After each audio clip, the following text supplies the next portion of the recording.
And in the middle, where there was mostly desert area, they were thinking of having independent Arab states that they would basically administer and direct, and they would be the less populated so that the local people could administer it, but Great Britain would have it. This would give them strategic control of the area. Palestine in 1916, Sykes-Picot was to be an independent, under international, some sort of international regime. Later we discovered, of course, that was to become Israel. But with Britain having access to Haifa and Acre. Well, today, if you wanted to look at that map, it's the United States alone that's, in a sense, affecting the Sykes-Picot agreement, whether they are actually looking at that in detail. In effect, the U.S. has tried to develop control over the Middle East through a variety of ways. Now, the way in which it has tried to do this is, if you look at the map today, it has used Turkey and Israel. This is why Israel is very important to the U.S., or is seen as being important. There are other dimensions to that relationship. But basically, these two, one on the western coast, one to the north, and before the fall of Iran, Iran was on the western end, on the eastern end. Now, of course, if you look at the map today, the U.S. forced itself into the Gulf area. It has been dying to get directly into the Gulf area for years. The Gulf War gave it that reason, and Saddam Hussein, by occupying Kuwait, gave it the excuse, and of course he violated international law, and he entered an independent country illegally. Now, if you look at the map, the only thing that is left that the U.S. doesn't sort of occupy or control is Syria and Lebanon. And this is why this pushing of this peace process with Syria has been so important, to try to get Syria under sort of American relationship, and then you would have this sort of wonderful stability and American control. In the middle is Jordan, and you have Saudi Arabia, and you have Kuwait, and these areas have all been supportive of U.S. policy. So in essence, it's very similar. It's a continuity of what I call imperialist history. Now, the main problem for the United States in this area is to try to sustain this control. It doesn't have full control yet, but it's there. And what are these main problems? Well, if you think about the three things I said with regard to American policy, number one, with regard to stability, the Palestinians are a destabilizing factor. This is why the window of opportunity that opened up after the Gulf was to try to not resolve the problem, but to dissolve it. When you resolve a problem, there's some justice. When you dissolve it, you simply try to make it disappear. And this is what the Madrid-Oslo agreement was all about. So they're a destabilizing factor. How do you give them enough in order to try to quiet them so that it doesn't disturb the Arab regimes who don't really care about them, but who have to, in essence, respond occasionally to public outcry with regard to what's happening to the Palestinians in the area. The second problem after the Iran-Iraq War became Iraq. And the Gulf War, in a sense, did away with that. Why was it a problem? Because Iraq was showing signs of wanting to be a dominant figure in the area. Also had, that's a strategic oil area, and remember, we have to have access to oil, which basically means to control it. And also it gives us, when we control oil, it gives us leverage over Japan and Europe, who are very dependent on that oil. So we had to put Saddam Hussein down, and that was the Gulf War. Another problem, of course, is Syria and Lebanon, because they're not part of the Western control, and that is a very important strategic area, and I won't go into that. The Kurdish problem is also a problem, but not a high priority for the U.S. Now, what is Saddam Hussein's motivation in this present crisis, which I'll call opportunism? Saddam Hussein realized that the Palestine peace process was a failure, that it had come to a halt. And it was an opportune time to show to the Arab world the U.S. double standards. That is, that the United States will not pressure Israel to conforming to any of the peace process or any of the other UN resolutions. and therefore robbed Clinton of Arab public support. It was a way of a weak government like Saddam Hussein, who is an opportunist, to, in a sense, destabilize American interests in the area, or American support at least. Second, he did try to project the suffering of the Iraqis from the economic sanctions. In many ways, he exploits this. But quickly, the issue came down to the issue of sovereignty. In other words, even Saddam Hussein began to forget about the people suffering and talk about sovereignty with regard to the inspections, and accuse the U.S. inspectors, and mind you, inspections have basically been going on. He's just basically accused the U.S. inspectors of being CIA and aimed at assuring no future for Iraq in the region. That was his motivations, and he may be pushing that envelope a little bit too far at this point.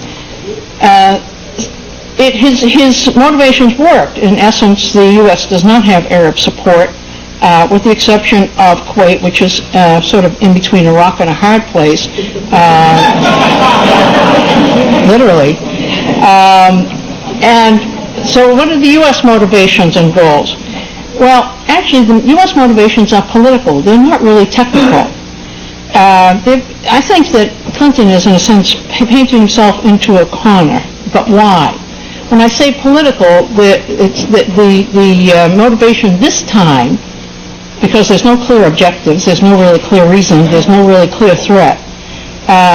They're not technical in the sense that we've debated what Saddam Hussein has, how to control it, how to use international institutions to deal with this, but rather it's political. Now, why does Clinton administration want to bomb Iraq now, or say that they do, and the goals are so hard to state or to achieve, other than, in the minds of some, to reduce Iraq more and to show who is boss? I think Clinton sometimes forgets that he's not George Bush. And I think he also forgets that at one time he, for whatever political reasons he had at the time, opposed the Vietnam War. But there is another reason, and I'm just going to take my final 2 minutes to talk about this. Edward Said, whom you all know, and Nasir Aruri, who's also well known, have another catch on this. They point out that the right wing in the United States, the Christian fundamentalists, want to bring Clinton down and close out the liberal period that started with Roosevelt. It was interesting that when Netanyahu came in January, on his January trip to see Clinton, the first thing he did was address the Christian fundamentalists. He did not see Clinton yet. He went to address the fundamentalists.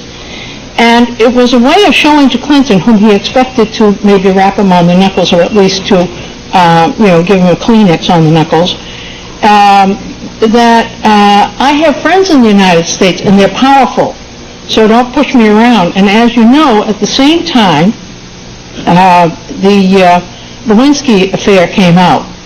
Now, some would claim that I don't care what Mr. Clinton did. He probably had an affair with this woman. This is irrelevant. But the expose did not bring Clinton down. Remember when it first came out, they were talking about impeachment, the possibility of impeachment, and then suddenly he became more popular. So that failure, according to Edward Said and Nasir Aruri, failure in Iraq would make Clinton's domestic program impossible to put through Congress. Now, mind you, these characters on the right really don't care what happens to the Iraqi people or what happens in the Middle East at all. It was interesting to me that last night Paul Jagot on the Lyra program pointed out that he thinks Clinton is uncomfortable with the possibility of bombing, and that he is looking for a way out and hoping that Annan really finds it for him. He has painted himself into a corner because there really is no purpose to this situation. Finally, and I'm just going to rip these off quickly, we return to the U.S. policy goals, which I mentioned in the beginning, stability, Israel, etc. The bombing, if it came off, would further destabilize the area and make American presence there even more insecure than the bombing of the barracks in Saudi Arabia. That will look like nothing. Netanyahu would have a stronger domestic hand to ignore Palestinians. And he would, and he's already said that, well, you can't trust these Palestinians and see our security is at stake. And it would backfire, but at the same time, he would be able to use Israeli might in the area more freely, which he's been dying to do. Third, normalization would be halted, although Netanyahu believes it could continue through Israeli business connections with Arab businessmen. And finally, it may encourage Iran to play a more important role in the area and create a possible threat to the oil resources in the area.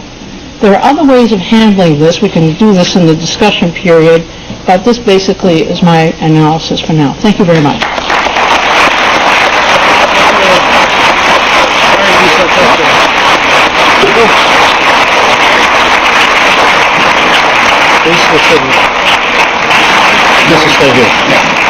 Thank you. Thank you, Elaine. One of the things is that sometimes bothers me is that the kind of stuff that Elaine is talking about, it's not a secret. It's the kind of thing that people should be, in the heart of the empire, should be studying every day, looking at what the United States is doing on a day-to-day basis and being prepared to respond to it. I think that the function of art is to illuminate truth. And with that said, we're going to invite a class act to share some art with us.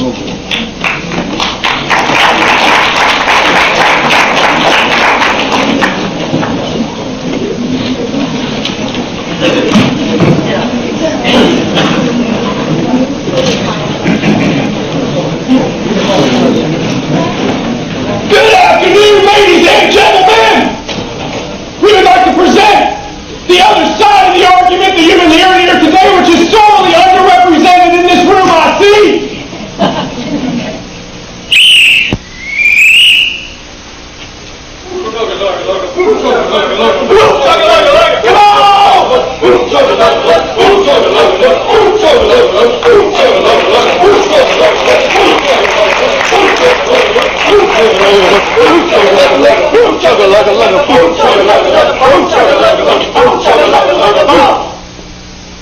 Ladies and gentlemen, presenting the Precision Cell Phone Drill Team, the paramilitary wing of the Rich People's Liberation Front. Here today on special assignment for the Raytheon Corporation, Boeing, Lockheed Martin, and somebody else I forget. Later, sir.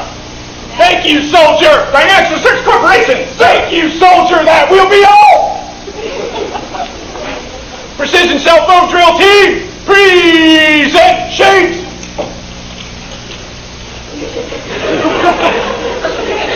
Present Globocop, New World Order Wristwatch Analyzer. Analyze global conditions. Report, Nicaragua. Unpleasant government. Thwarted. Stop. Situation stable. Stop. Report, South Korea. IMF takeover. Global investors appreciate it, sir. Report, Iraq. Dictator with funny name and threatening mustache. Refusing to knuckle under. Sir! What? This is unacceptable! What are we going to do about this, soldiers? Impose sanctions, sir! And what will this achieve? Deprive people of medicine! And what else? Malnutrition in children, sir! Very good, soldiers! Disengage! Your arms must be getting tired, am I right? Now, is that going to be enough sanctions for you candy-ass ladies? No, sir! What else we going to do? Drop bombs, sir! What kind of bombs, soldiers? Smart bombs, sir!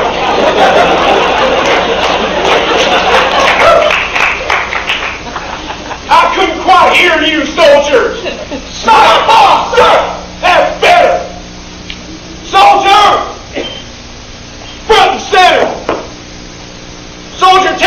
people how we deal with third world nations that are attempting to be violent? Be violent first, sir!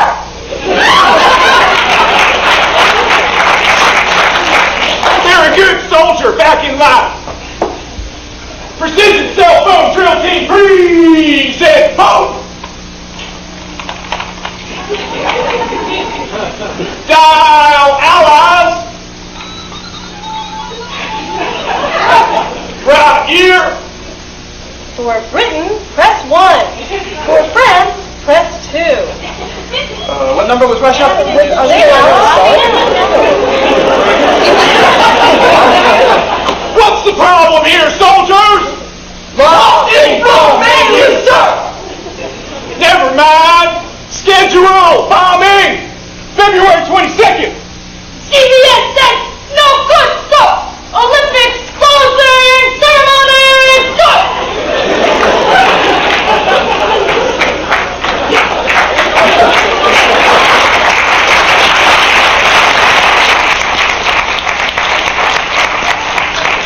Well, we wouldn't want to piss off CBS now, would we? Especially not after that mess with CNN. Soldiers, what about February 25th? Raytheon says, no good, sir. Sales plan not yet implemented, sir. February 28th? Hillary says no, sir. Parents weekend at Stanford. Well, damn it, soldiers! What about March? Also no good, sir. Well, why the hell not? Hundreds of thousands protesting in the streets, sir.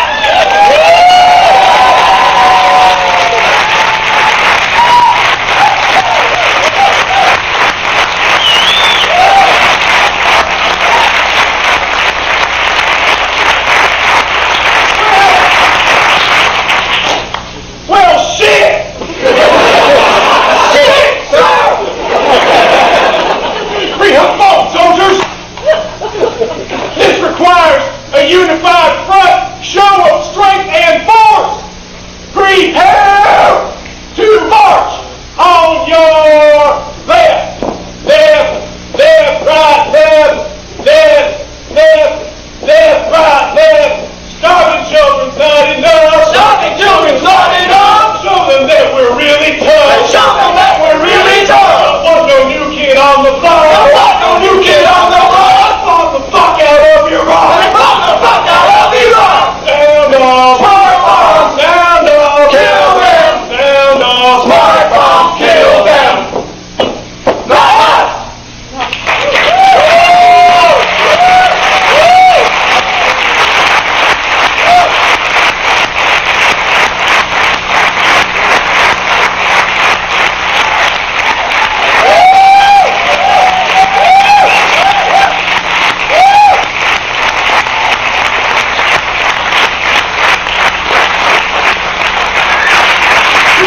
Cell phone drill team, left face, line the podium, fall out, move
What can we expect from an imperialist army anyway?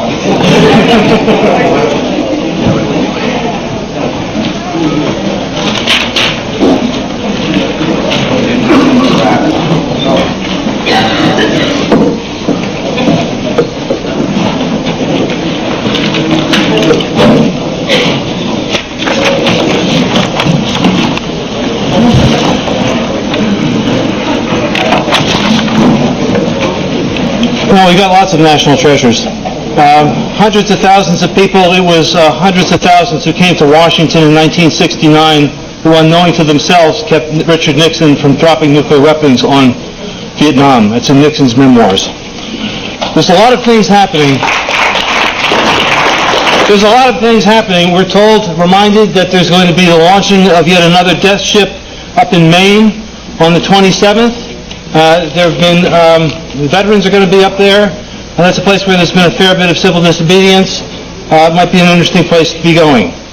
The next day, on the 28th, is the National March and Rally in New York and Washington, called by the National Emergency Coalition to stop the war against Iraq. One of the organizers of that demonstration, and a woman who has been to Iraq a number of times with Ramsey Clark, is Deidre Sinnott. We're glad to have you with us. Oh, one more thing. The people who are facilitating the small groups, if you could please meet over here now to prepare for those small groups. Sorry. Hi, my name is Deirdre Sinnott, and I'm an organizer for the International Action Center, and we are having a mass demonstration in New York and San Francisco on the 28th, and anyone who hasn't gotten a leaflet, they're available out there. I traveled to Iraq with Ramsey Clark in November of last year, which was at the height of the last crisis, last time when the U.S. was threatening to bomb Iraq. And when I got there, I got to see the situation of the people who were there. I got to see the babies who were dying before my very eyes. I got to see how people had to go like a mile to get water to bring back to their house in what used to be a very modern country. When we went to the hospitals, we traveled to Baghdad and we traveled down to Basra, which is in the south part of Iraq. We went into hospitals that didn't even have enough fluorescent lights to light the hallways or to light the wards. They had to ration them out. They didn't have detergents to clean or disinfect. They didn't have spare parts to keep their machinery going. And they had no medicines. You went into the pharmacy and you saw empty shelves. You'd open up the refrigerator, nothing. You saw people who have diabetes who had gangrene on their feet because they didn't have insulin. You saw people who were suffering from asthma who could barely catch a breath because they had no asthma medicines. No antibiotics, no painkillers, no gauze. People washing out intravenous feeding bags to reuse again. And when I was there, I got very angry because I know that this policy is a U.S. policy. I've done a number of interviews, and they asked me, don't you think this policy, that Saddam Hussein is the one who's killing his own?